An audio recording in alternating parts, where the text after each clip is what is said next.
اہل بیت میں دونوں کا نوکر ہوں۔ الحمدللہ وحدہ والصلاة والسلام على من لا نبی بعدہ على صاحب التاج والمعراج الذي اسمه مكتوب في الإنجيل والتوراة أما بعد فأعوذ بالله من الشيطان الرجيم بسم الله الرحمن الرحيم إنا أعطيناك الكوثر فصل لربك وانحر إن شانئك هو الأبتر وقال النبي صلى الله عليه وسلم لا يؤمن أحدكم حتى أكون أحب إليه من والده وولده والناس أجمعين وقال النبي صلى الله عليه وسلم في مقام آخر لا يؤمن أحدكم حتى تبعا لما جئت به أو كما قال صدق الله العظيم وصدق رسوله النبي الكريم ونحن على ذلك لمن الشاهدين والشاكرين والحمد لله رب العالمين اللهم صل على محمد وعلى آل محمد كما صليت على إبراهيم وعلى آل إبراهيم إنك حميد مجيد اللهم بارك على محمد وعلى آل محمد كما باركت على إبراهيم وعلى آل إبراهيم إنك حميد مجيد بسم اللہ الرحمن الرحیم۔ قابل صد احترام سامعین مکرم، شاہی جامع مسجد سید پور کے ساتھیوں، وقتاً فوقتاً آپ کے حکم کی تعمیل میں حاضری ہوتی رہتی ہے۔ اس سال محرم الحرام میں مجھے عین وقت پر معذرت کرنا پڑی، چونکہ رابطہ بھائی عظیم اللہ کا ہوتا ہے تو میں نے معذرت بھی ان سے کی اور اب سب سے معذرت کر رہا ہوں۔ عین اسی لمحے وہاں کسی روٹ پہ کوئی بچوں میں آپس میں شرارت ہو گئی تھی فریقین میں، تو میں یہ سمجھتا تھا کہ وہاں رہنا ضروری ہے، تو میں نے اس لیے وہ حاضری آپ کی میرے ذمہ باقی تھی۔ میں آج اسی کو پورا کرنے کے لیے آیا ہوں۔ میرا پچھلے ہفتے اینجیوگرافی ہوا ہے، ڈاکٹر کی طرف سے انتہائی سختی سے پابندی تھی کہ آپ کم از کم 1 ماہ تک بیڈ ریسٹ پر رہیں، کیونکہ ہارٹ پیشنٹ جو ہے جس عمل سے گزرتا ہے اس کے بعد اسے کم از کم بولنے والا چلنے والا یہ کام نہیں کرنا چاہیے، لیکن اگر یہ دوسری غیر حاضری ہو جاتی تو مجھے پتہ تھا کہ میرا انجام کیا ہوگا۔ اس سے بچنے کے لیے پھر میں آپ کی خدمت میں حاضر ہو گیا۔ میرے والد محترم شیخ التفسیر والحدیث حضرت مولانا عبدالحی صاحب نور اللہ مرکزہ، وہ پہلے کوئی اچھا شاعر، نقیب اور نعت خوان بیان کر جاتا تو پھر جب انہیں بلایا جاتا تو سریکی میں ایک جملہ کہتے تھے کہ یار تتے پراٹھے کھاون دے بعد پروٹھی روٹی کون کھندے، بادشاہ ہو تساں۔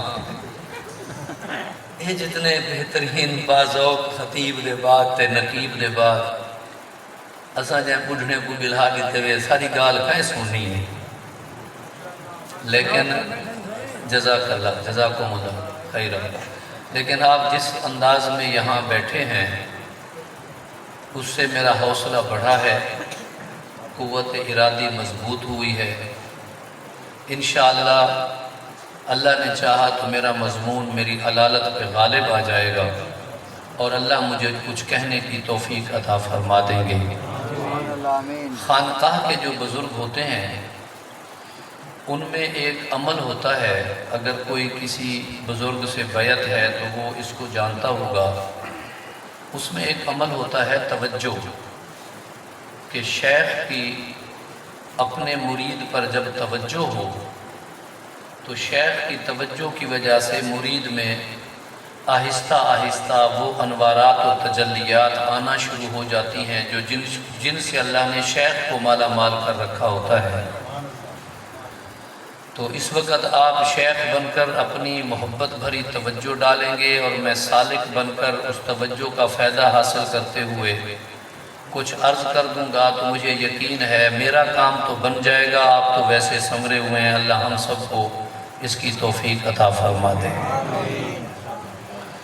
ربیع الاول کا مہینہ ہے، 1444 ہجری ہے۔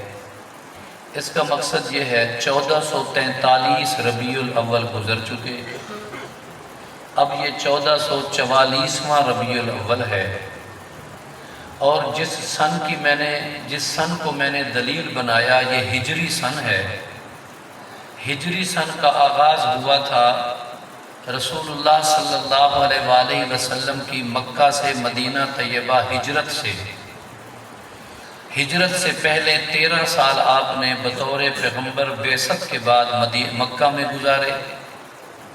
وہ 13 سال اگر اس 1444 میں شامل کریں بطور بعثت تو وہ پھر تعداد 1457 ربیع الاول بنتے ہیں۔ 40 سال بعد آپ نے اعلان نبوت کیا میرے رب کی مشیت کی وجہ سے، ورنہ ہمارا اہل سنت علماء دیوبند کا عقیدہ سن لیں، ہمارا عقیدہ یہ ہے کہ آپ نبی اس وقت بھی تھے، ابھی حضرت آدم گل اور گارے میں تھے، اور میرا محمد اس وقت بھی نبی تھا۔ والآدم بین الماء والطین کنت نبیا والآدم بین الماء والطین۔ آپ فرماتے ہیں میں تو اس وقت بھی نبی تھا جب حضرت آدم علیہ السلام کی تخلیق ایک پراسس سے گزر رہی تھی۔ اعلان نبوت کب تھا یہ میرے اللہ کی منشا ہے۔ پھر آتا ہوں اپنے مضمون کی طرف۔ شاید میں خطیبانہ زور نہ بھی لگا سکوں تو آپ طالب علمانہ کوشش پہ میرا ساتھ دیجئے۔ اگر آپ بھول گئے تو میں یہ سمجھوں گا کہ آپ نے توجہ نہیں فرمائی۔ 1444 ہجری آج ہے 12 ربیع الاول، 13 سال ہجرت سے پہلے کے بنتے ہیں، ان میں آیا 12 ربیع الاول، تو ان 13 سالوں میں 44 کو ملا لیں تو یہ بنتے ہیں 1457۔ 40 سال اس سے پہلے گزر چکے، رسول اللہ صلی اللہ علیہ وسلم نے 40 سال کے بعد اعلان فرمایا۔ 57 میں یہ 40 ملائیں تو 97، 1497 برس۔ 1497 برس سے پہلا ربیع الاول اتنا ممتاز شاید نہیں ہوا کرتا تھا۔ 1497 سال کے بعد جو ربیع الاول آیا تو اس کی جو عزت و اہمیت بڑھی، اس پر صرف مسلم بچہ گواہ نہیں، اللہ کی قسم اگر خدا اپنی قدرت سے دکھا دے اور دکھانے پر قادر ہے اور ہمیں بھی وہ تجلی سہنے کی توفیق بخش دے، حور و ملک کا جذبہ دکھا دے، تو اس 1497 سال پہلے میرے پیغمبر کی آمد پہ حور و ملک بھی خوش تھے، جنت کی پریاں بھی خوش تھیں، پہاڑ بھی جھومے تھے، آسمان پہ ستارے بھی ٹمٹمائے تھے۔ ہیملٹن لکھتا ہے کہ میں اس رات سفر کر رہا تھا۔ ہیملٹن ایک عیسائی مورخ ہے اور وہ اپنے زمانے کی آسمانی کتابوں کا طالب علم نہیں، شاید عالم تھا۔ اس نے کہا میں نے آسمان پر ایک سرخ ستارہ چمکتا دیکھا، میں نے پڑھا تھا کہ ستاروں کی ایک مخصوص چاندنی ہوتی ہے، لیکن جب یہ سرخ ستارہ چمکے تو لگتا ہے کہ شاید کسی نبی کی ولادت ہوئی ہے۔ پہلے بات میرے علم میں تھی، تھیوری میں تھی، اب مجھے پریکٹیکل کا موقع ملا تو میرے پاس اس وقت ماحول جو تھا وہ سمندر کا تھا۔ میں ایک کشتی پر سوار تھا، میں نے سمندر سے ایک بالٹی ٹبکائی اور وہاں سے پانی کا ڈول بھر کے چکھا۔ کڑوا پانی مجھے میٹھا لگا تو مجھے پتا چلا کہ وہ نبی آ گیا جس نے کڑواہٹوں کو مٹانا ہے اور مٹھاس کو تقسیم کرنا ہے۔ عجیب سما پیدا ہو گیا۔ فن انجینئرنگ کے اعتبار سے اتنی بڑی مضبوط عمارت شاید اس وقت روئے زمین پر کوئی ایک ہو۔ جیسا کسرا کا محل تھا، اس کے 12 کنگرے تھے۔ وہ 12 کنگرے زمانے کو چیلنج تھے کہ کسی میں جرت ہے تو ان کو گرا کے دکھائے۔ جس طرح جنگوں میں اصول ہوتا ہے کہ جب تک ایک فریق کا پرچم لہراتا رہے گا اس وقت تک اس فریق جو ہے وہ میدان جنگ میں شمار کیا جائے گا۔ شکست اس وقت کاؤنٹ ہوگی جب وہ پرچم نیچے گرے، خدا نہ خواستہ۔ تو گویا کہ آپ نے دیکھا غزوہ موتا میں 3 شہبازوں نے، 3 نبی کے صحابہ نے پرچم ہاتھ میں تھامے رکھا، دایاں ہاتھ کٹا، بائیں میں پکڑا، بایاں کٹا، دوسرے کو دیا، دوسرا شہید ہوا، تیسرے کو دیا، تیسرا شہید ہوا، چوتھے کو دیا۔ جانیں قربان کر دی، میرے محمد کے دیے ہوئے پرچم کو گرنے نہیں دیا۔ تو وہ کنگرے دلیل تھے کہ جب تک کنگرے موجود ہیں ہماری سطوت قائم، ہماری سلطنت قائم ہے۔ حیران ہو گئے لوگ، حیران ہو گئی دنیا، سر پکڑ کے بیٹھ گئے انجینئر کہ یہ 12 کے 12 کنگرے اچانک نیچے کیوں گرے ہیں۔ انہوں نے کہا نہ تو زلزلہ نہ بھونچال، خرق عادت کوئی کام ہے۔ خرق عادت کا معنی یہ ہوتا ہے کہ معمول ایسا نہیں ہے، یہ خلاف معمول کوئی کام ہو رہا ہے تو لگتا ہے کوئی ایسی چیز ہو گئی ہے، دنیا میں کوئی ایسا انہونا عمل ہو گیا ہے جس کی بنیاد پر یہ 12 کے 12 کنگرے نیچے گرے۔ اس سے اور آگے چلے میرے بھائیوں، میں اسی 12 ربیع الاول کے آنے والے انقلاب کا سفر کرتا آؤں گا اور تمہارے سید پور پر پہنچنے کی کوشش کروں گا۔ 12 ربیع الاول آیا، سمندر کا پانی میٹھا ہوا، گواہی مسلمان دیتا تو دنیا انکار کرتی کر دیتی کہ مسلمان تو اپنے نبی کی تعریف میں کہے گا، دنیا عیسائیت گواہی تمہارا مورخ دے رہا ہے کہ پانی میٹھا ہوا، 2 کنگرے گرے، گواہی تمہاری کتابوں نے دی، کنگرے گرے۔ مجوس ایک قبیلہ تھا، ایک مذہب تھا، اس کا کام آگ کی پوجا تھی۔ ان کا نظریہ یہ تھا کہ دنیا میں مشکل کشا آگ ہے، آج بھی تو مشکل کشا مختلف بنے ہوئے ہیں، ان کا نظریہ تھا مشکل کشا آگ ہے۔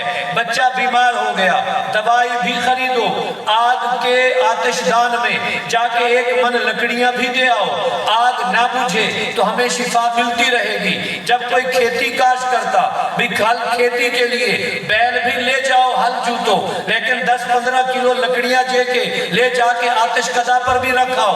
اسی طرح گھروں میں چھوٹے آتش دان، بڑے بڑے آتش کدا بنے ہوئے تھے۔ مجوس میں سب سے بڑا آتش کدا ایران میں تھا جس کی عمر 1000 برس تھی۔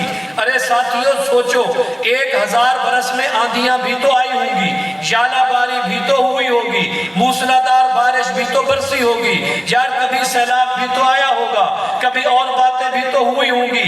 1000 برس تک اس آتش کدے کے مجاوروں نے محنت کر کے آتش کو بجھنے نہیں دیا۔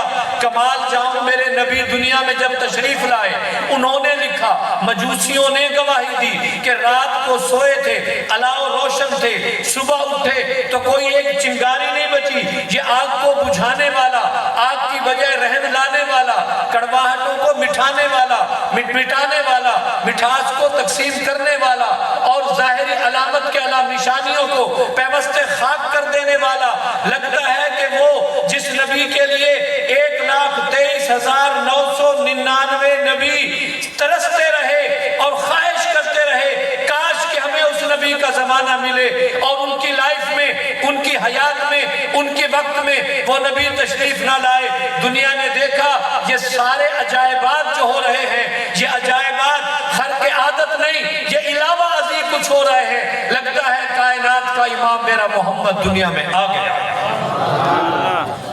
میں کہہ دوں 12 ربیع الاول آیا، کنگروں پہ انقلاب آیا، بہار آئی۔ ربیع الاول کا معنی پہلی بہار، حالانکہ اس کو پہلی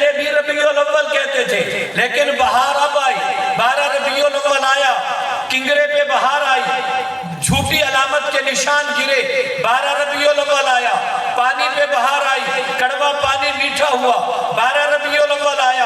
امی آمنہ فرماتی ہیں میرے گھر میں دیا نہیں تھا، دیا نہ ہونا میرا موقف یہ ہے غربت کی وجہ سے نہیں، دیا اس لیے نہیں تھا کہ زچگی ہونی ہے، اس عورت اس پروسیس میں عورت کا بعض اوقات کپڑا ادھر ادھر ہونا ہے تو باحیا گھرانہ ہے، لہٰذا اس کی ضرورت نہیں ہے۔ 12 ربیع الاول آیا، کمرہ نور سے منور ہوا، شام کے محل نظرے، کمرے پہ انقلاب آیا۔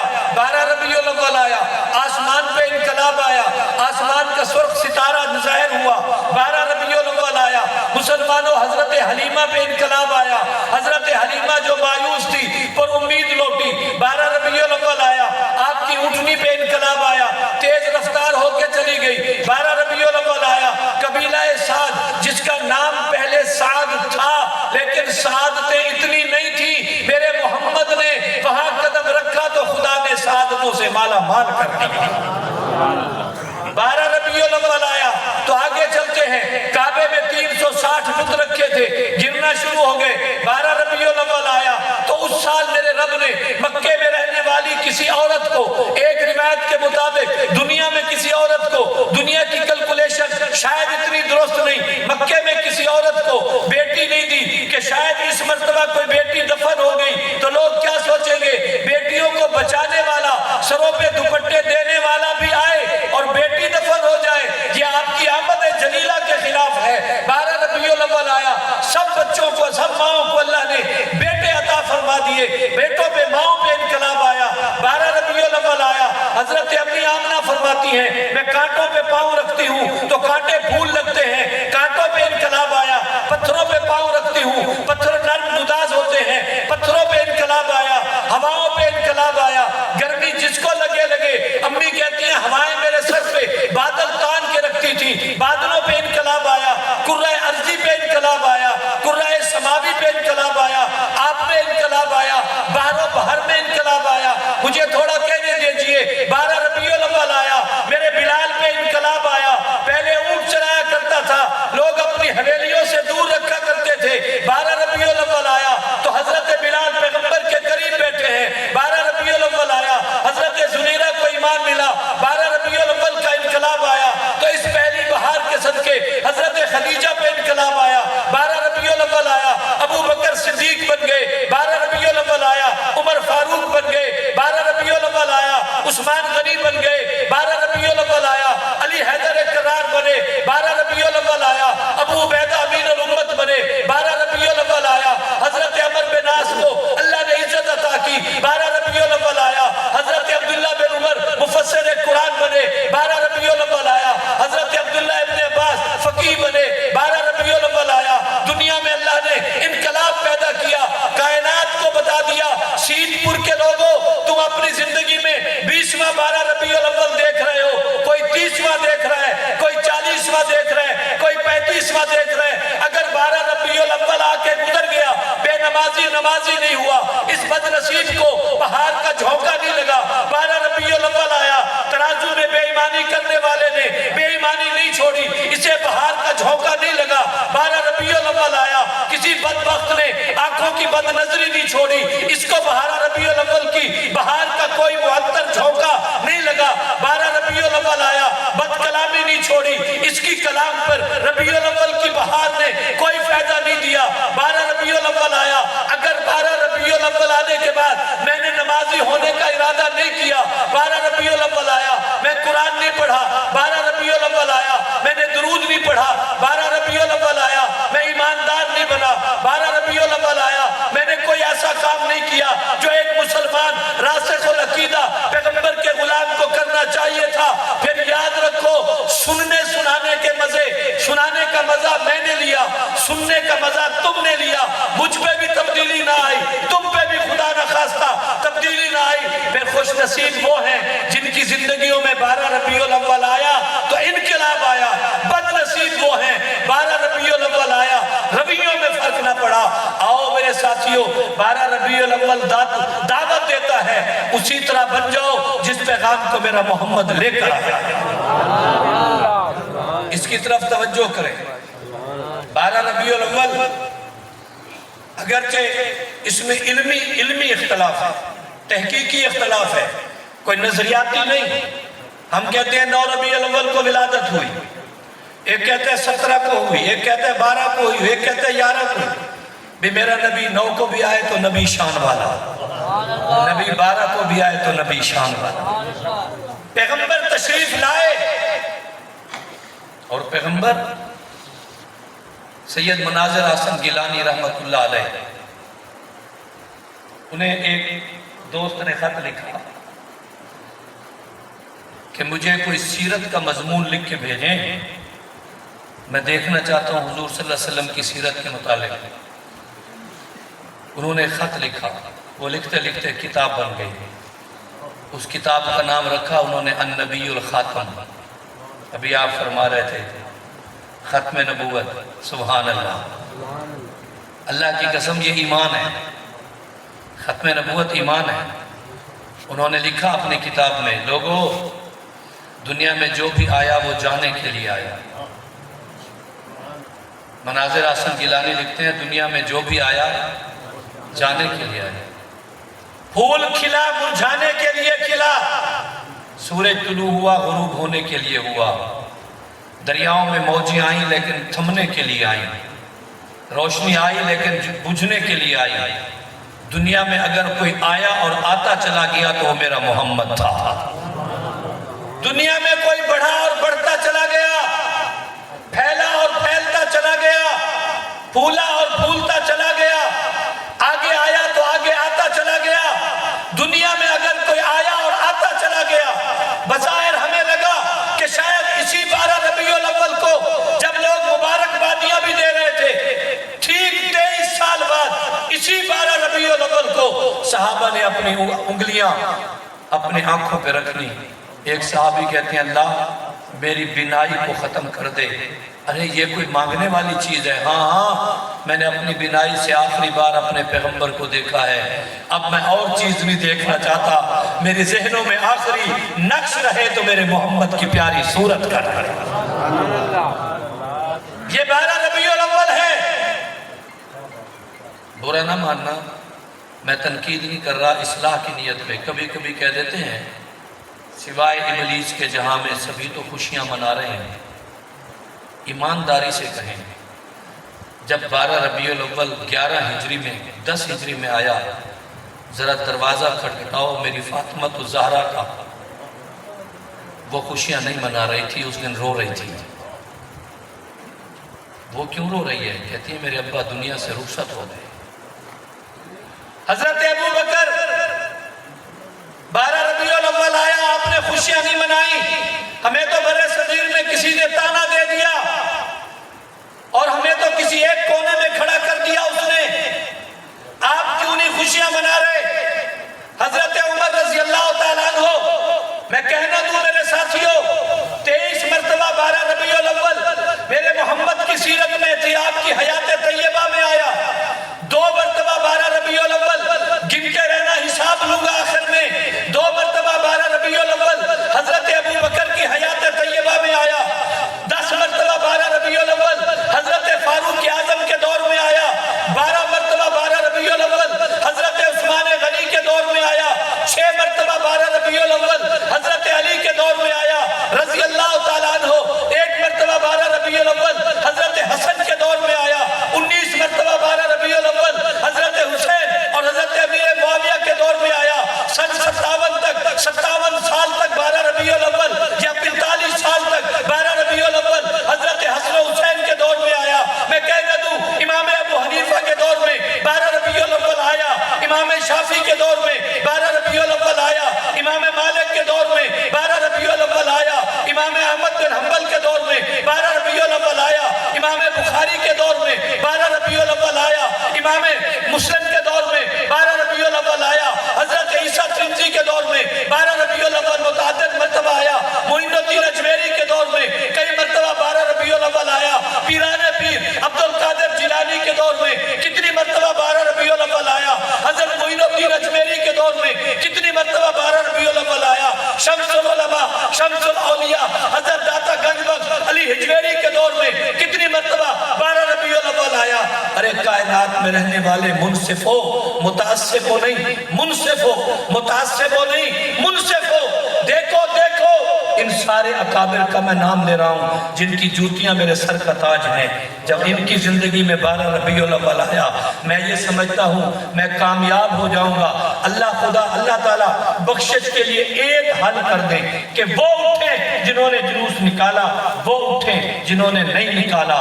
ہم ابو بکر کے ساتھ کھڑے ہوں گے، میرا ابو بکر بھی جنتی ہے، اس کے نوکر بھی جنتی ہے۔ نعرہ تکبیر، تاج و تخت ختم نبوت، تاج و تخت ختم نبوت، شان صحابہ، شان اہل بیت، شان اولیاء اللہ، عظمت قرآن، نعرہ تکبیر۔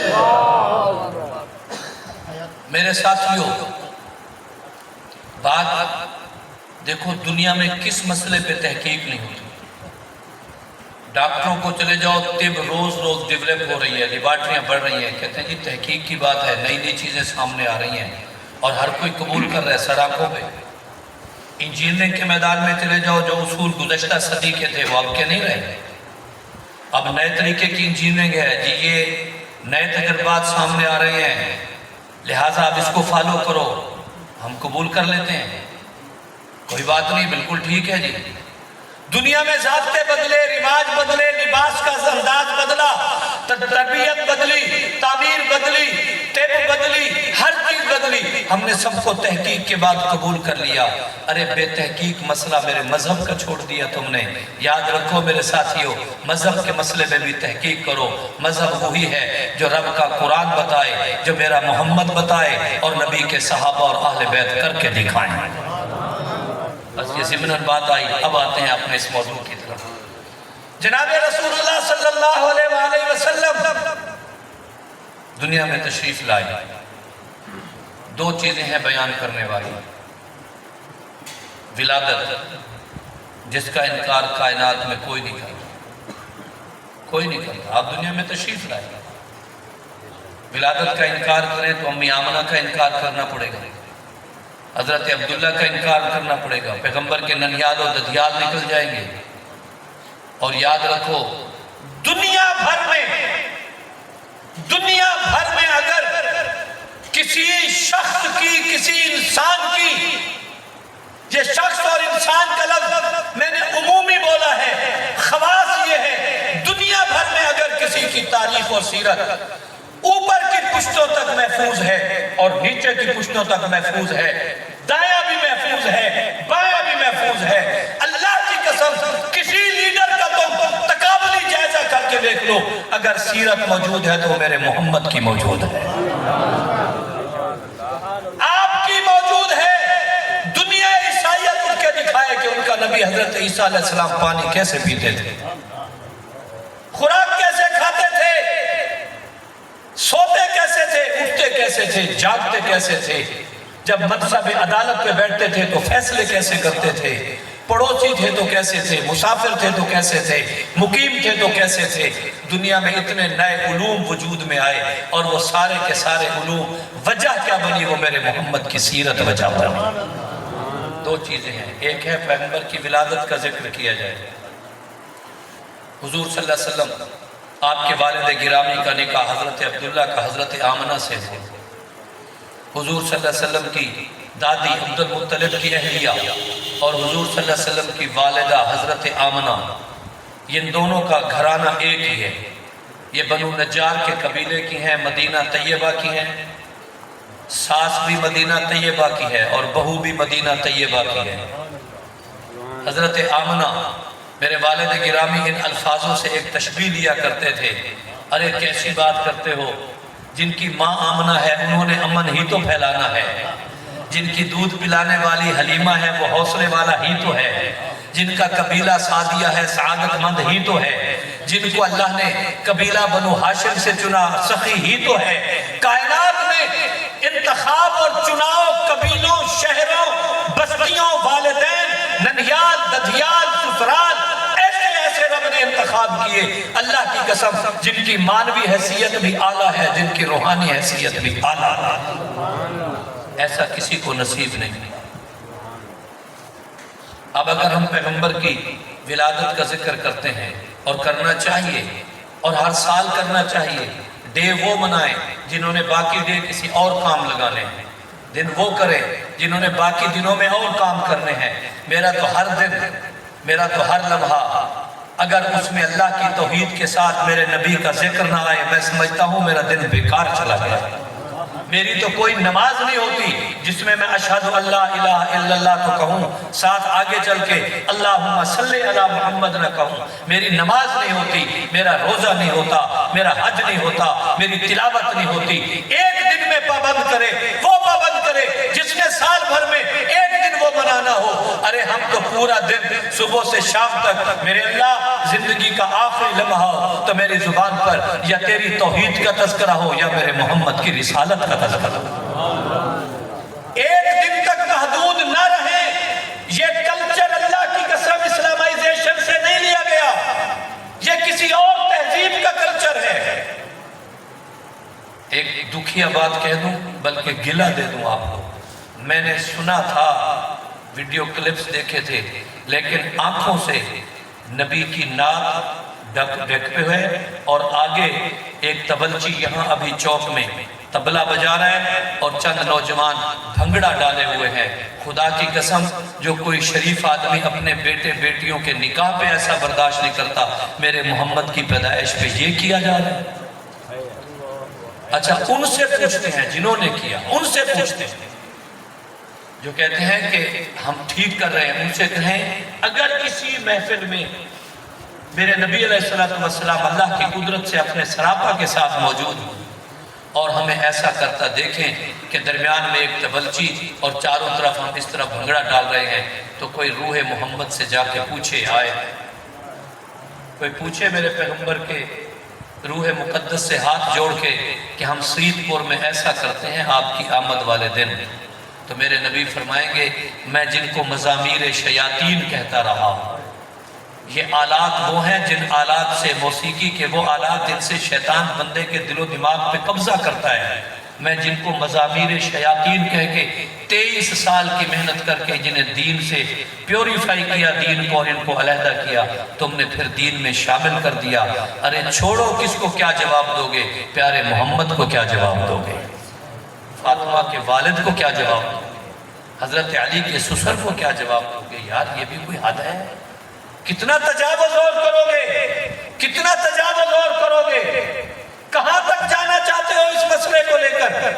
اب تو انہی کے اکابر نے کہنا شروع کر دیا، یار یہ کیا شروع ہو رہا ہے، یہ کیا ہو رہا ہے؟ بات اور طرف چلی گئی۔ یہ میرا درد تھا جو میں نے عرض کیا، میں بات اپنی مکمل کر کے ختم کرتا ہوں۔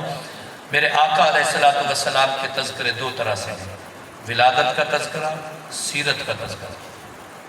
ولادت میں آئے گا تو خاندان کا ذکر آئے گا، میرے پیغمبر کا خاندان بنو ہاشم ہے۔ والد گرامی کا ذکر آئے گا جناب عبداللہ، والدہ محترمہ کا ذکر آئے گا سیدہ آمنہ ہے۔ ولادت کا ذکر آئے گا تو پیر کا دن ہے، ولادت کا ذکر آئے گا تو ربیع الاول کا مہینہ ہے، ولادت کا ذکر آئے گا تو عبد المطلب کی حویلی ہے، ولادت کا ذکر آئے گا تو حضرت عبداللہ والا کمرہ ہے، ولادت کا ذکر آئے گا تو اس کی روشنی اور چاندنی ہے، ولادت کا ذکر آئے گا تو امی کہتی ہیں مجھے میری ہم جولیوں ہم عمروں نے کہا تھا جب عورت حاملہ ہوتی ہے تو ثقل محسوس ہوتا ہے، میں بھی سمجھتی رہی ہوگا، دادی بھی کہتی ہے، نانی بھی کہتی ہے، بھابیاں بھی کہتی ہیں اور بھی کہتے ہیں، میں بھی سمجھتی رہی ہونا چاہیے، لیکن کمال ہے اس سے پہلے تو کبھی ایسا ہوتا ہو سکتا ہے، لیکن جب سے عبداللہ کی یہ امانت بلکہ اللہ کی یہ امانت میرے پیٹ میں آئی، اللہ کی قسم فرماتی ہے میں یوں لگتی تھی جیسے مجھے پریوں نے اٹھا رکھا ہے اور بادلوں نے اوپر سایہ کر رکھا ہے۔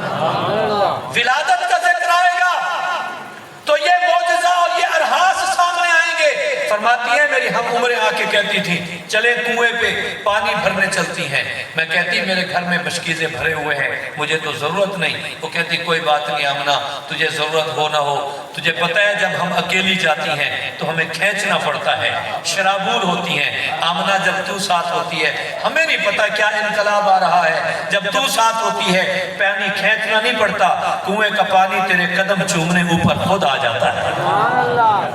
جب ولادت کا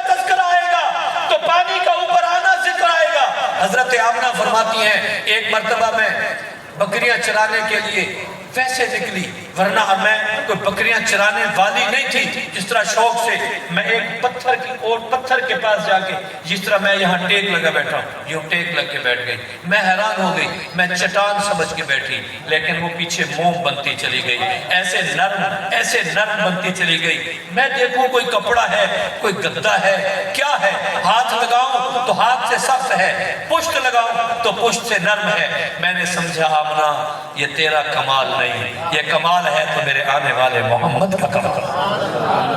ولادت کا ذکر آئے گا تو بتانا پڑے گا، حضرت عبد المطلب نے کہا بیٹی 2 مہینے ہوئے تو ابھی بیوہ ہوئی ہے۔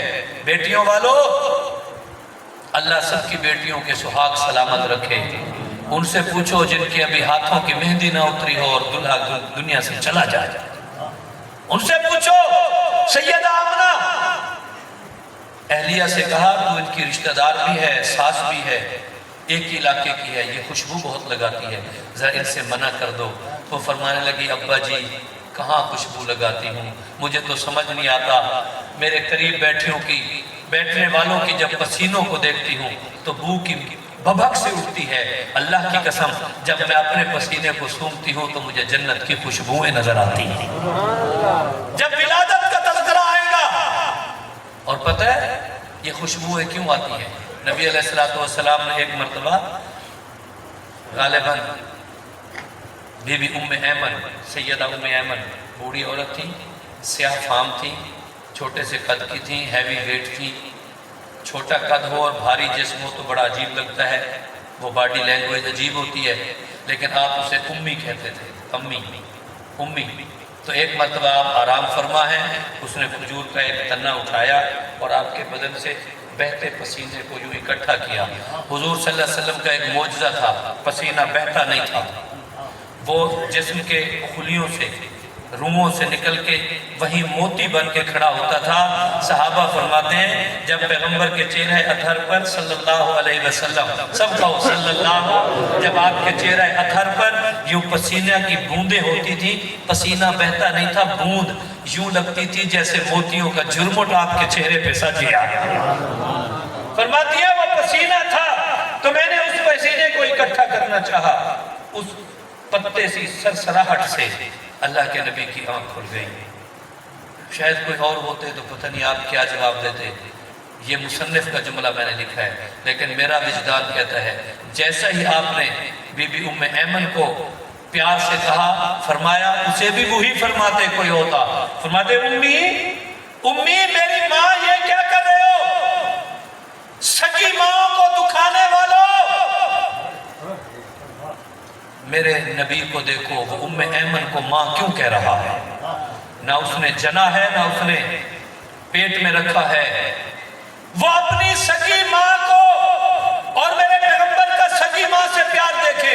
فتح مکہ کے موقع پر واپس آ رہے ہیں، چلتے چلتے بات آ گئی ہاتھ میں، فتح مکہ کے موقع پر جا رہے ہیں لڑنے، جہاد پر جا رہے ہیں، راستہ وہ لیا جو مقام ابوا سے گزرتا تھا۔ جب پہاڑی کے قریب پہنچے لشکریوں کو کہنے لگے یہاں رک جاؤ، اور ایک آدمی اپنے ساتھ لیا، میرے ساتھ اوپر چلو، ذرا تم سوچ کے بتاؤ میرے نبی کے اس پرسنل کام میں نبی کے ساتھ کون گیا ہوگا؟ ہٹا کے دکھاؤ یار، ہٹا کے دکھاؤ ابو بکر کو نبی سے، پیغمبر ذاتی کام میں جا رہے ہیں، ابو بکر تو میرے ساتھ چلے گا۔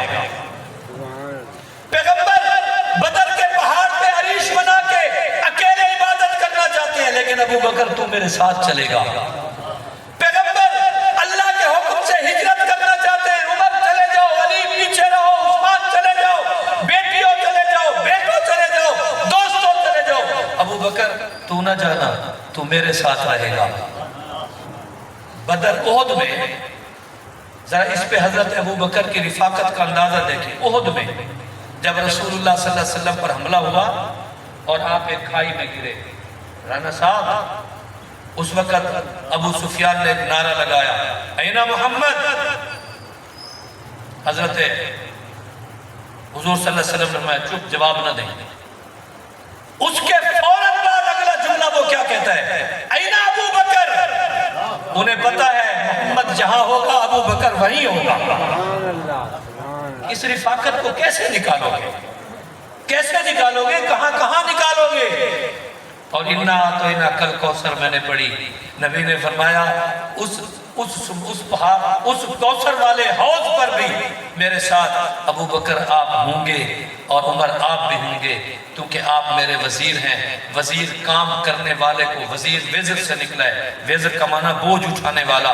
ایک وزیر اعظم ہوتا ہے پورے ملک کا بوجھ، پھر وہ اپنے بوجھ ڈیوائیڈ کرتا ہے، بھئی طب تو سنبھال لے، ایجوکیشن ڈپارٹمنٹ تیری طرف، بابنا تیری طرف، فوج تیری طرف، وہ تقسیم کرتا ہے۔ آپ نے فرمایا میرے آسمان کے جتنے کام ہیں وہ دو کرتے ہیں، ایک جبرائیل و میکال ہے، میرے زمین کے جتنے کام ہیں وہ تم دو کرتے ہو جناب ابو بکر و عمر۔ اچھا جی چلو دنیا تک کریں گے؟ فرمایا نا دنیا تک نہیں، جب میں سیت پور کے لوگوں کو پانی پلاؤں گا تو ابو بکر اور عمر اس وقت بھی میرے ساتھ ہوں گے، اس وقت بھی میرے ساتھ ہوں گے۔ اللہ ہمیں ان کے ہاتھوں سے جام کوثر پلا دے۔ آگے چلتے ہیں، بات ماں سے چلی تھی، ابوا کے مقام پر پہنچے، جناب رسول اللہ صلی اللہ علیہ وسلم نے فرمایا ابو بکر آپ میرے ساتھ چلو۔ جی کہاں چلنا ہے؟ لشکر والوں رکو، سب رک جاؤ۔ حضرت ابو بکر کا ہاتھ پکڑا اوپر گئے، آگے گئے تو نشاندہی کی جناب جبریل نے، ایک قبر کا تعویذ ہے، چھوٹے چھوٹے پتھر رکھے ہوئے، آپ کو پتہ ہے یہ آپ کی والدہ محترمہ سیدہ آمنہ کی قبر مبارک ہے۔ میرے پیغمبر دنیا سے چلی جانے والی ماں کی کیا تعظیم کر رہے ہیں۔ اگر مائیں گھر میں زندہ ہیں تو دیکھو آج اس ربیع الاول کے جلسے کا فائدہ یہ ہو کہ صبح وہی سیرت نبی کی اپنا لیں جو میرے نبی نے حضرت آمنہ کے لیے اپنائی تھی۔ فرمانے لگے امی میں 6 سال کا تھا، آپ دنیا سے چلی گئی، آپ کو بڑی فکر رہتی تھی میرے بچے کی تعلیم کا انتظام کون کرے گا، کھلونوں کا انتظام کون کرے گا، نانا نفقے کا انتظام کون کرے گا، میرے پیغمبر کے بچپنے کی تربیت کون کرے گا، لڑکپن کی تربیت کون کرے گا، جوانی کی شوخیوں میں میرے نبی کی تربیت، میرے بیٹے محمد کی تربیت کون کرے گا۔ اے میری امی آج دیکھ دنیا نے مجھے سارے سہاروں سے ہٹا کے، اللہ نے مجھے سارے سہاروں سے دور کر کے اپنا سہارا دیا۔ کاش میری امی تو ہوتی تو دیکھتی کہ تیرا بیٹا محمد وہ ہے جو امام ہے اور سارے نبی اس محمد کے مقتدی ہیں۔ امی تو ہوتی تو دیکھتی کہ دنیا کا اکثر حصہ تیرے نبی کے نام سے گونج رہا ہے۔ امی آپ ہوتی تو دیکھتی 10,000 کا لشکر جرار میرے ساتھ ہے۔ امی آپ ہوتی تو دیکھتی مدینہ میری سلطنت کا حصہ ہے۔ امی آپ ہوتی تو دیکھتی مکہ میری سلطنت کا حصہ ہے۔ امی آپ ہوتی تو دیکھتی میری انگلیوں سے چاند 2 ٹکڑے ہوتے ہیں۔ امی آپ ہوتی تو دیکھتی کڑوے کنووں کو میں اپنے لعاب سے میٹھا کر دیتا ہوں۔ کاش میری امی آپ ہوتی۔ اگلا جملہ سنو جو میرے عنوان سے متعلق ہے۔ فرمانے لگے امی اگر آپ ہوتی اور میں نماز کی نیت کر چکا ہوتا اور آپ پیچھے سے بلاتی بیٹا محمد، میں نماز توڑ دیتا، میں کہتا جی میری امی حکم فرمائیں کیا کہنا چاہتا ہوں۔ نبی اپنی ماں کے حکم پر نماز توڑنے کے لیے تیار ہے، اور ہمارا آج کا امتی ماں سے سیدھے لہجے میں بات نہ کرے اور پھر کہے میں نے ربیع الاول کے جلسے میں 500 چندہ تو دیا تھا، میں نے دیگیں تو لگائی تھی، میں نے جھنڈیاں تو لگائی تھی، بجلی کا بل تو مسجد کا میں دیتا ہوں، ٹوٹیاں تو لے کے میں دیتا ہوں، تیری یہ نیکیاں ضائع نہیں، لیکن نبی کی سیرت کے اس پہلو کو بھی نہ چھوڑ جسے آپ نے فرمایا امی اگر آپ ہوتی تو میں نماز تک توڑ دیتا۔ فقہا نے مسئلہ نکالا ہے علماء نے، نفل نماز کی بات تھی، فرض تو میرے اللہ کے ہوتے ہیں اس کو نہیں توڑنا۔ آج بھی اگر مائیں گھر میں زندہ ہیں اللہ ان کی عمروں میں برکت دے۔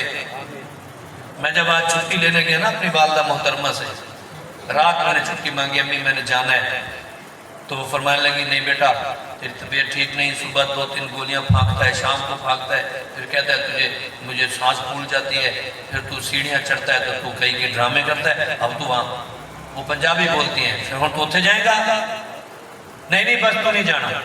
اب مجھے پتا تھا کہ میں اپنی ماں کو منا کیسے سکتا ہوں، میں ان کے قدموں میں بیٹھا، میں نے پاؤں دابنے شروع کیے اور سر چومنا شروع کر دیا۔ تو پھر اب چھٹی لے کے ہی جائے گا؟ میں کہ امی صرف چھٹی نہیں، کرایہ بھی لے کے جانا۔ اتنی خوش ہوئی، کیا بات ہے! خدا کی قسم، ماؤں کو منانے کا سلیقہ کسی سیکھنا ہو تو ربیع الاول کے صدقے میرے محمد کے دروازے پہ آ جا، میرے نبی کے دروازے پہ آؤ۔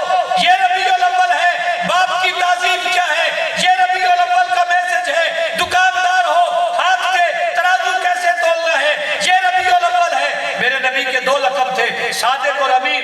صادق کا تعلق قول سے ہے، امین کا تعلق معاملے سے ہے۔ اگر تم قول کے پکے ہو تو صداقت کا پہلو ہے، اگر لین دین اور معاملات کے پکے ہو امانت کا پہلو ہے۔ صرف صداقت ہو امانت نہ ہو پھر بھی ادھورا ہے، صرف امانت ہو صداقت نہ ہو پھر بھی ادھورا ہے۔ یاد رکھیں، میرے نبی کی ربیع الاول کا پیغام لے کے ہم چلے۔ نبی صادق بھی تھے، نبی امین بھی تھے۔ ہم بحیثیت امتی دکانداروں وعدہ کرو، کوالٹی 1 نمبر دکھانی ہے تو دینی بھی 1 نمبر ہے۔ دکھانی 1 نمبر ہے، بیچنا 2 نمبر ہے، 3 نمبر ہے۔ مال خریدنا ہے تو 41 کلو دینا ہے تو 40 کلو۔ آرتیوں، ربیع الاول کا پیغام سنو۔ قوم مدین، اللہ کی قسم قرآن پڑھ کے دیکھو، حضرت شعیب کی قوم علیہ السلام تباہ اس لیے ہوئی تھی کہ جب کھیتوں سے لوگ اپنے سامان لے کر شہروں میں آتے تھے، کپاس لے رہے ہیں، چنا لے رہے ہیں، غلہ لے رہے ہیں، گندم لے رہے ہیں، لیتے ہیں تو 41 اور 42 کلو لیتے ہیں۔ کہتے ہیں جی یہ ہمارا تجارتی اصول ہے، ہم کیا کریں، ہمارا تجارتی اصول ہے۔ اسی لمحے اسی مال کو خریدنے دوسرا گاہک آتا ہے تو اسے 38 یا 39 کلو یا بوری سمیت 40 کلو دے رہے ہیں۔ یہ 2 کلو کا جو تول میں فرق کر رہے ہو، ربیع الاول کے صدقے اس کو چھوڑ دو، یہ میرے محمد کی تجارت ہے، یہ میرے نبی کا پیغام ہے۔ میں ساری رات، میں کیا 1400 سال سے امت بتا رہی ہے پیغمبر کے رخسار مبارک کیسے تھے، تم بنا ہی نہیں سکتے، کیونکہ حضرت حسان نے کتنی شعر کہا، کتنی قبولیت کا شعر کہا کہ 1400 سال سے قبول ہو گیا۔ میرے پیغمبر نے خود تحفے میں چادر اٹھا کے دے دی۔ وَاسَرُ مِنْكَ لَمْ تَرَ قَطُّ عَيْنِي، میری آنکھوں نے بڑوں بڑوں کو دیکھا ہے، میرے نبی پر آپ جیسا حسین میری آنکھ نے نہیں دیکھا، نہیں دیکھا۔ وہ تو کسی شاعر نے کہا باتوں سے بات آ گئی ہے، بات ہی جو ولادت کی کرنی ہے۔ ابھی مجھے بند بھی کیا گیا جی عنوان سے ادھر ادھر نہ ہونے کی کوشش کریں، طالب علم ہوں، بھٹک جاؤں تو پھر پکڑ کے مجھے وہاں کھڑا کر دینا۔ بَاسَنُ مِنْكَ لَمْ تَرَ قَطُّ عَيْنِي، میری آنکھ نے آپ جیسا حسین نہیں دیکھا۔ ایک اصول سمجھے، پہلے بھی شاید میں نے بتایا ہوں تو کوئی نہیں دوبارہ سمجھ لیں۔ اللہ تعالیٰ نے جس علاقے میں جس نبی کو بھیجا ہوتا ہے، اس علاقے میں کوئی شخص کسی بھی خوبی کے حوالے سے جسمانی، روحانی، باطنی، ظاہری صلاحیت اور خوبی میں اس نبی سے آگے بڑھ کر کوئی نہیں ہوتا۔ یہ قدرت خدا بندی ہے، ورنہ دنیا میں کوئی کہہ دے گا حسین میں ہوں، نبی آپ ہیں، واہ بھائی واہ، سخی میں ہوں، نبی آپ ہیں، بہادر میں ہوں، نبی آپ ہیں، قوت گویائی تقریر مجھے کرنا آتی ہے، نبی آپ ہیں، دلیر میں ہوں، نبی آپ ہیں۔ اس پر ایک واقعہ، حضرت ابو محذورہ حضور صلی اللہ علیہ وسلم کے پاس آئے اور وہ پہلوان تھے۔ کتنے بڑے پہلوان تھے؟ مذاق کے طور پر جب اونٹ ذبح کرتے تو اونٹ کا چمڑا پھیلاتے اور ابو محذورہ کو اس کے اوپر بٹھاتے اور اسے پھر کھینچتے۔ جتنی جگہ پر حضرت ابو محذورہ بیٹھے ہوتے تھے وہ چمڑا وہیں سے پھٹ جاتا، 50 لوگ کھینچ رہے ہوتے تھے، چمڑا پھٹ جاتا، ان کے نیچے والا چمڑا کھسکتا نہیں تھا، اتنے وزنی تھے۔ انہوں نے کہا دیکھیں جی اللہ کے نبی شاعر شاعری کی دلیل مانگے گا، ادیب ادب کی دلیل مانگے گا، تاجر تجارت کی دلیل مانگے گا، بہادر بہادری کی مانگے گا، میں پہلوان ہوں، اگر آپ نبی برحق ہیں تو میرے ساتھ کشتی لڑیں گے۔ میرے ساتھ اتنا بھاری وجود کا آدمی، اللہ کے نبی نے پتہ کیا فرمایا؟ فرمانے لگے دیکھ لے پکا ہو معاہدہ، معاہدہ پکا ہو، پکا معاہدہ، مگر پکا معاہدہ۔ اس نے کہا جی پھر کسیں لنگوٹ، میرے نبی نے وہاں بھی پیغام دیا، میں لنگوٹ نہیں کستا کیونکہ میری شریعت میں مرد کے لیے ناف سے لے کر گھٹنے تک کے حصے کو ظاہر کرنا حرام ہے۔ ناف بھی نظر نہ آئے، گھٹنا بھی نظر نہ آئے۔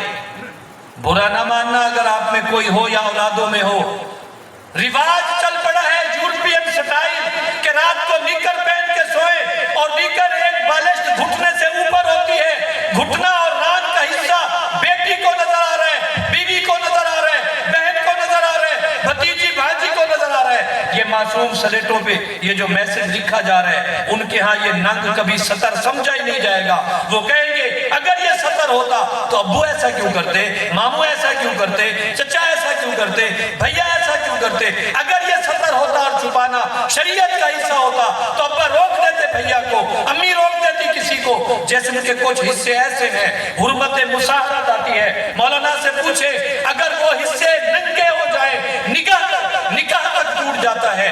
اگر وہ حصہ ظاہر ہو گیا پھر 12 ربیع الاول مت مناؤ، 12 ربیع الاول منانی ہے۔ تو آؤ، میرے نبی نے ابو معذورہ سے کہا تھا سطر کو ڈھانپ کے رکھو، ناف سے لے کر گھٹنے تک ڈھانپ کے رکھنا ضروری ہے۔ فرماتے ہیں یہ بھی میری امت کے لیے ہے، میں محمد کرتا نہیں اتاروں گا۔ ایسے لنگوٹ کسا اور مقابلے کی دعوت دی۔ صحابہ لکھتے ہیں سیرت کی کتابوں میں، یوں اوپر اٹھایا اور یوں پکڑ کے اوپر کر لیا۔ صحابہ حیران ہو گئے کہ ابو محذورہ کو، اتنے بڑے پہلوان ہیوی ویٹ کو پیغمبر علیہ السلام نے ایسے اٹھا کے فرمانے لگے پھینکو نیچے۔ اس نے کہا جی اگر آپ نے پھینکا اور میری کوئی ہڈی پسلی ٹوٹ گئی یہ تو بنے گی بھی نہیں، چربی اتنی اوپر ہے، میں مانتا ہوں۔ جیسے ہی نیچے اتارا ایک دو مرتبہ کے بعد اس نے کہا لا الہ الا اللہ محمد الرسول۔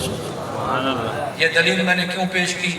اس لیے کہ نبی ہر خوبی میں بدنی طاقت، ذہنی استعداد، قوت فیصلہ، بصیرت، بصارت، بہادری، حسن، جمال، سخاوت، فیاضی، کوئی ایک پہلو ایسا نہیں ہوتا جس میں نبی امتی کے کسی امتی کے پیچھے ہو اور وہ امتی بطور طعن کے کہہ دے۔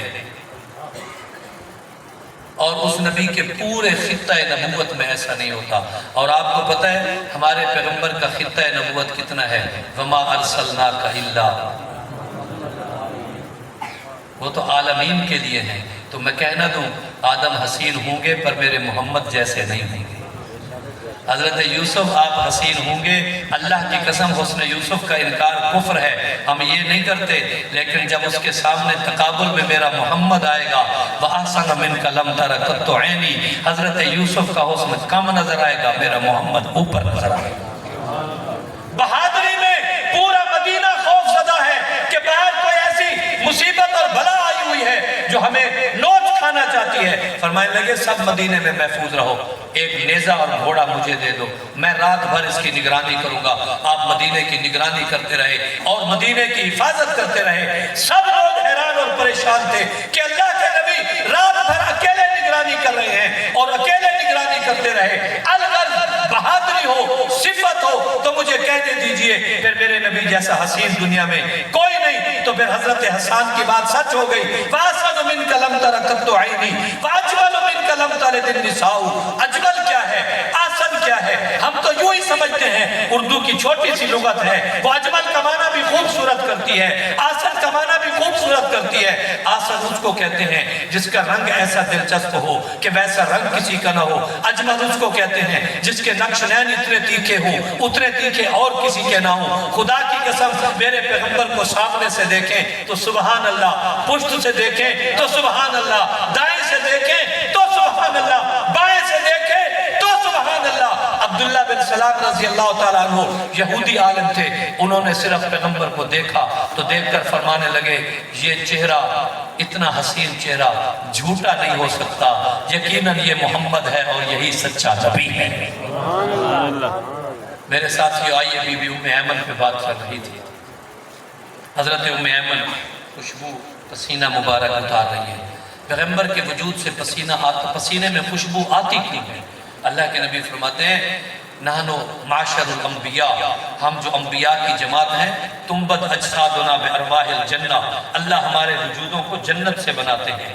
ہمارا وجود بنا ہے، میں کہہ دوں تو کوئی بات نہیں، میرا وجود جامپور کی مٹی سے بنا ہے، آپ کا وجود شاید سیدپور کی مٹی سے بنا ہے، کسی کا وجود خیرپور کی مٹی سے، کوئی علی پور کی مٹی سے، کوئی پنجنن دریا سے، تو کوئی ستلج کی مٹی سے، کوئی یمن، شام، ایران، عراق کی مٹی سے بنا ہے۔ لیکن اللہ کے نبی فرماتے ہیں ہمارے وجود کو اللہ جنت کی مٹی سے بناتے ہیں۔ جنت میں کثافت نہیں ہے، جنت میں بو نہیں ہے، جنت میں کوئی اکتاہٹ نہیں ہے، لا نصب فیہ ولا خصب فیہ ولا غصب ولا نصب کتب، نہ اس میں اکتاہٹ ہے، نہ اس میں بوریت ہے، نہ اس میں سمیل ہے۔ جنت کی تو مٹی اور گارے میں بھی خوشبو ہے۔ یہی وجہ ہے کہ جب میرے پیغمبر کے وجود اطہر سے ریفیوز، وہ مادے جو عموماً جسم خارج کر کے باہر پھینکتا ہے، اس میں بول بھی شامل ہے، براز بھی شامل ہے، اس میں پسینہ بھی شامل ہے، لعاب بھی شامل ہے، جسم بھی لے کے حتیٰ کہ خون کے ذرے بھی کبھی اگر آپ زخمی ہوئے تو وہ بھی شامل ہے۔ صحابہ گواہی دیتے ہیں اللہ کے بدن سے نکلے ہوئے ہر مادے سے اللہ خوشبوؤں کی مہکاریں پیدا کرتا ہے۔ یہ میرے نبی کی ولادت ہے۔ فرمانے لگے امی ایمن یہ کیوں آپ ایسا کیوں کر رہی ہیں پسینہ؟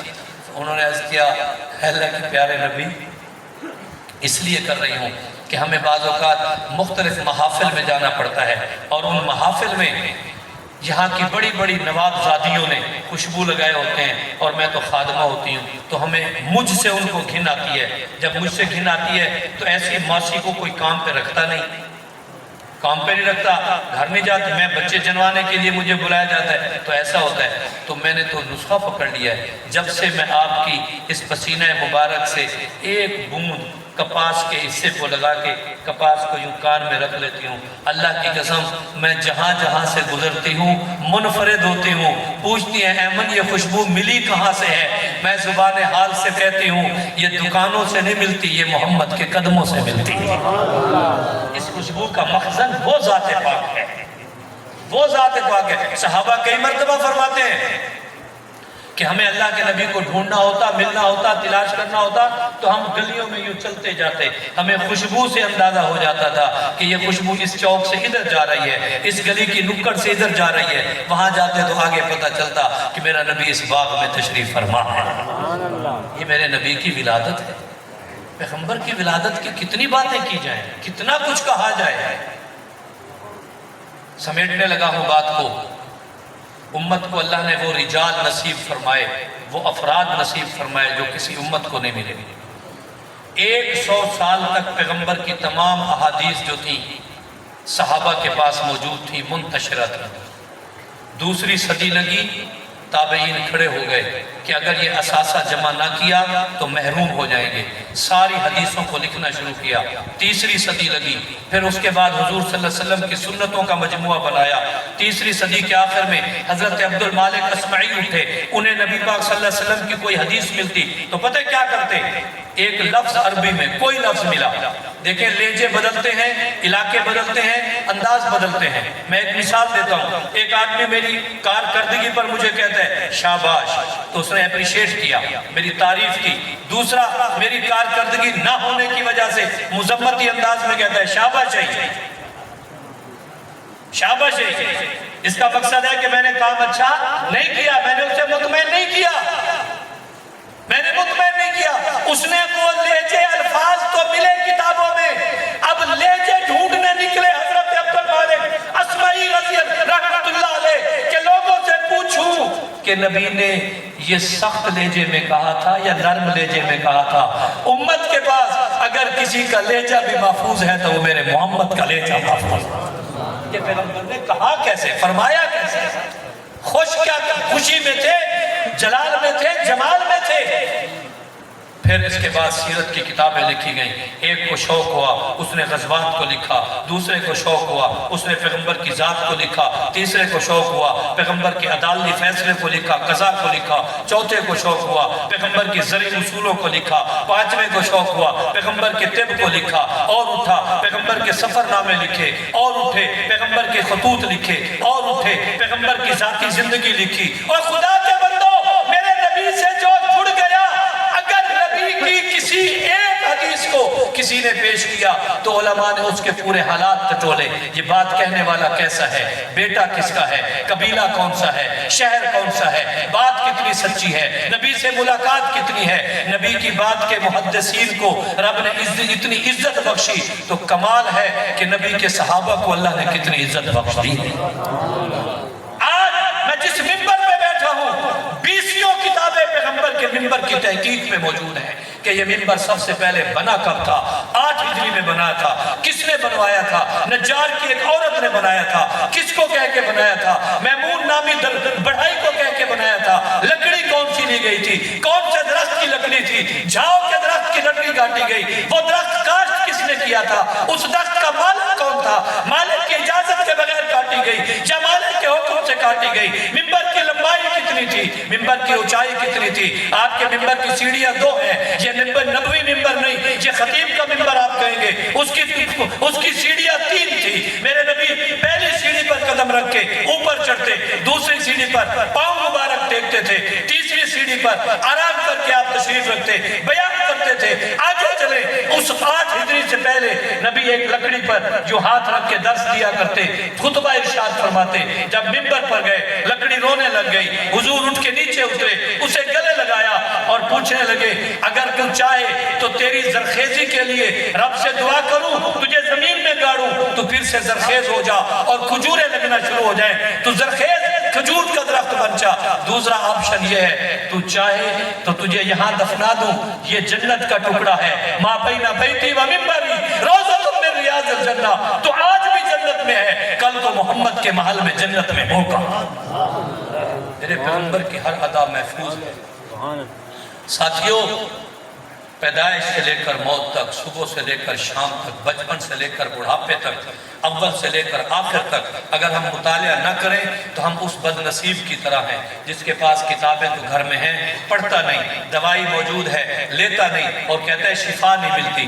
ڈاکٹر بھی اچھا ڈھونڈا، لیبارٹری کے ٹیسٹ بھی اچھے کرائے، دوائی بھی اچھی فارمیسی سے خریدی، لیکن کہتا ہے آرام نہیں آتا۔ اس لیے نہیں آتا بھائی، کھائی نہیں۔ خدا کی قسم ہمارے پاس نسخہ کیمیا قرآن بھی موجود ہے، سب سے بہترین قرآن کا سمجھانے والا، نبی کی تعلیمات بھی موجود ہیں، صحابہ نے عمل کر کے دکھایا، وہ بھی موجود ہیں۔ اگر کوئی مسجد میں آج داخل ہوا، اس نے اللہم افتح لی ابواب رحمتک کا نہیں کہا، بدبختی اس کی ہے۔ میرے نبی کی بات تو محفوظ ہے۔ اب کوئی نکلتا ہے اللہم انی اسألک من فضلک و رحمتک نہیں کہتا، کمزوری اس کی ہے۔ نبی کی تعلیم تو موجود ہے، پانی اٹھاتا ہے، دائیں ہاتھ کی بجائے بائیں سے پیتا ہے، کمزوری اسی کی ہے، ورنہ نبی کی تعلیم موجود ہے۔ بسم اللہ الرحمن الرحیم پڑھنے کی بجائے بولتا رہتا ہے، پیتا ہے، کمزوری اس میں ہے۔ 3 سانس کی بجائے ایک ہی سانس میں پیتا ہے، کمزوری اس میں ہے۔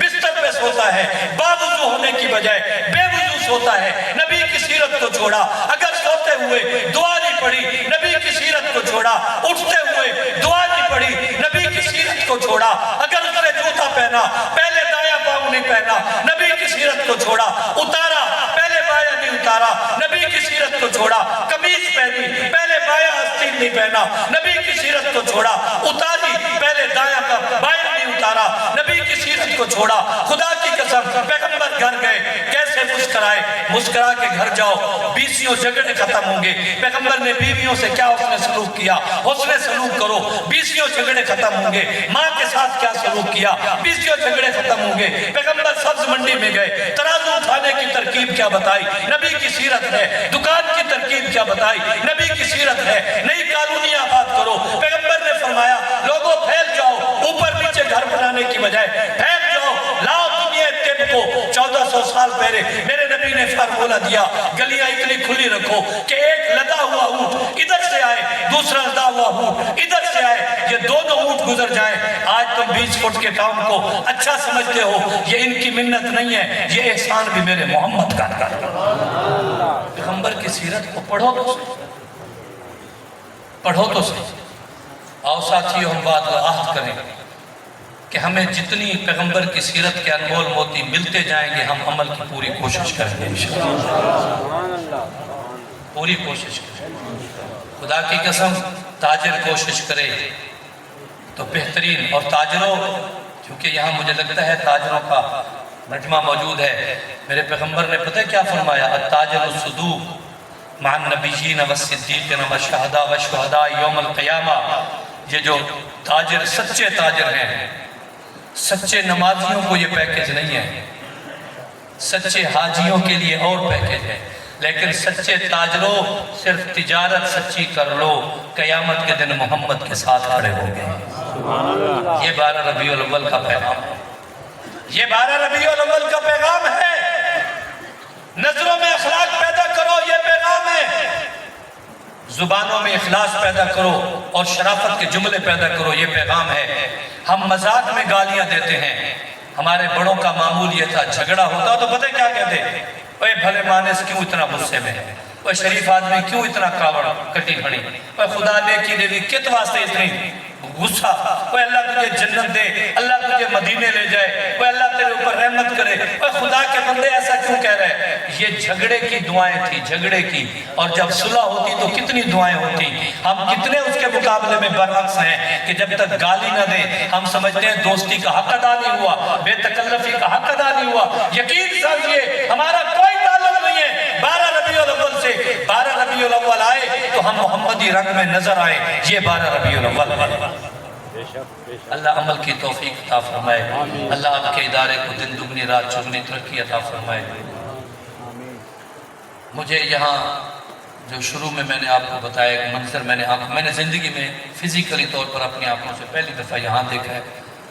انہی دوستوں سے کہیں جہاں ہوا ہے، یار تم اپنے مسلک کے مفتیوں کو لکھ کے بھیجو، جن پہ بھروسہ رکھتے ہو، جن سے دعائیں منگواتے ہو، جن سے مسائل پوچھتے ہو، ان کو لکھ کے بھیجو. پیچھے ہم نے یہ نعت چلائی، آگے ہم نے ڈھولچی بلایا اور جھومر اس طرح کی، اور اس میں ہم نے سیٹیاں اور باجے اور پتہ نہیں کیا کیا تالیاں اور سریکے کوکڑیاں آلیں وہ کی. تو کیا خیال ہے؟ ہم نے یہ پیغمبر کی آمد پر یہ جو انداز اپنایا، یہ شرعی ہے، درست ہے. اس سے ہمیں نبی کی شفاعت مل جائے گی. اگر وہ بھی تمہارے ساتھ اتفاق نہ کریں تو خدا را اس کو چھوڑ دو. یہ طالب علم کی درخواست ہے، اس کو چھوڑ دو، اس کا حصہ نہ بنو، نہ بنو اس کا حصہ. اور میں حضرت کی خدمت میں بھی عرض کر رہا تھا، آپ کا یہاں دینی درسگاہ کی نظام میں جو کمی ہے اس کو بھی پورا کرو. اگر آپ کے بچے روزانہ 1 گھنٹہ بھی مدارس سے جڑے رہے، علماء کی صحبت میں جاتے رہے، پڑھتے پڑھاتے رہے، یہ مستقبل میں ایک اچھے انسان کی طرح ہوں گے. اور اگر ہم نے صرف سال میں 2 4 8 جلسے کرانے کو اپنے لیے متاع حیات سمجھ لیا، پھر یہ کمزور پہلو سامنے نکلیں گے. مجھے اس مجمع میں 5 7 آدمی ایسے اٹھ کے وعدہ کر لے، یہ ہاتھ کھڑا کر کے کہ ہم اپنے بچوں کو حافظ بنائیں گے. آپ کی برکت سے دیکھنا یہ نرسری ہماری بدعات سے محفوظ ہوتی چلی جائے گی. کوئی 5 7 بچے جزاک ساتھی آپ اپنے بچوں کو حافظ بنائیں گے. جزاک اللہ، جزاک اللہ، جزاک اللہ. واہ میرے اللہ. اور قرآن کیسی کتاب ہے، خدا کی قسم قرآن کے متعلق تو نبی اللہ نے فرمایا میں پہاڑ پہ بھی نازل کر دوں تو پہاڑ بھی ٹکڑے ٹکڑے ہو جائیں. ناظرے تو سب پڑھائیں گے نا، ناظرے سب پڑھائیں. مدارس سے روزانہ جوڑ کے رکھیں، یہ ماحول ان کو دیتے رہے. بدعات سے بچیں، بدعات سے. سنت اور بدعت کی ایک تعریف سن لیں. یہ تعریف میں نے آیت الخیر حضرت مولانا قاری محمد حنیف جالندھری دامت برکاتہم العالیہ سے سنی ہے. وہ فرماتے ہیں سنت بھی نبی سے پیار کا نام ہے، بدعتی بھی اپنے خیال میں بدعت کر کے نبی سے پیار کر رہا ہوتا ہے. لیکن فرق کیا ہے؟ سنت پیار ہے نبی کو خوش کرنا نبی کے طریقے کے مطابق، بدعت نبی کو خوش کرنا اپنے طریقے کے مطابق. سنت نبی کو خوش کرنا نبی کے طریقے کے مطابق، بدعت نبی کو خوش کرنا اپنے طریقے کے مطابق. آج ہماری زندگی میں اپنے طریقوں سے دینداری کا جو رواج چل نکلا ہے، یہ جو چل نکلا ہے، یقین سمجھو یہ تو نامہ اعمال پہ پتہ چلے گا. ورنہ طالب علم کی بات یاد رکھنا، 12 ربیع الاول 1444 کو میں بتا جا رہا ہوں، ہم نے میتوں کے موقع پر کتنی بدعات بنائی ہیں. شادیوں کے یہ کوئی موضوع ہوگا، شادیوں پہ کتنی بدعات بنائی ہیں، تہواروں پہ کتنی بدعات بنائی ہیں. تہوار کی شرعی حیثیت کیا ہے، تہوار منائے کیوں جاتے ہیں، اسلام میں تہوار کتنے ہیں، اسلام خوشیوں کی کتنی اجازت دیتا ہے. فَلْيَفْرَحُوا کا معنی کیا ہے؟ جس کے تحت یہ ڈھولک کو جائز قرار دیتے ہیں. قرآن کے مزاج سے غداری ہے. یہ پھر کبھی زندگی تو عرض کروں گا. اللہ تعالی ہمارے اس جلسے کو کامیاب و کامران فرمائے. اللہ ہمیں اپنے والدین کی قدر و منزلت نصیب فرمائے, اخلاق عالیہ نصیب فرمائے. آخری جملہ بھی میرے پاس ایک امانت تھی, دے دوں. پڑوس کے متعلق اللہ کے نبی کا ایک اندازہ سنیں. مان لگے جناب جبریل میرے پاس پڑوسیوں کے لیے اتنی مرتبہ آئے, مجھے یہ اندیشہ ہو گیا کہ کہیں پڑوسیوں کو اس میں تو نہیں شامل کیا جا رہا وراثت میں. اگر پڑوسیوں کو وراثت میں شامل کیا جاتا, میں مرتا میرے مکان میں پڑوسیوں کا حصہ ہوتا, تو دیکھو ہماری اولاد کو کتنا ملتا. پیغمبر پڑوسیوں کے متعلق اتنا فرماتے تھے, گھر میں ایسی چیز مت پکاؤ کہ جس کی بھینی خوشبو پڑوسیوں کے گھر میں جائے, یا پکاؤ تو بھیجو. گھر میں اپنے پھل لائے ہو, چھلکے پڑوسیوں کے دروازے کے پاس آگے اپنے دروازے پہ بھی نہ پھینکو. پڑوسی دیکھیں گے انہوں نے آج آم کھائے ہیں, انہوں نے کیلے کھائے ہیں, انہوں نے سیب کھائے ہیں, وہ غریب کیا کریں گے؟ اپنے بچوں کو اچھے کھلونے لے کے نہ دو. پڑوسیوں کے بچوں کی دلداری نہیں ہوگی, وہ والدین سے مطالبہ کریں گے, ان کے پاس خریدے نہیں جا سکیں گے, ان کی دل آزاری ہوگی. پڑوسیوں کے متعلق بھی اتنی تاکید کی.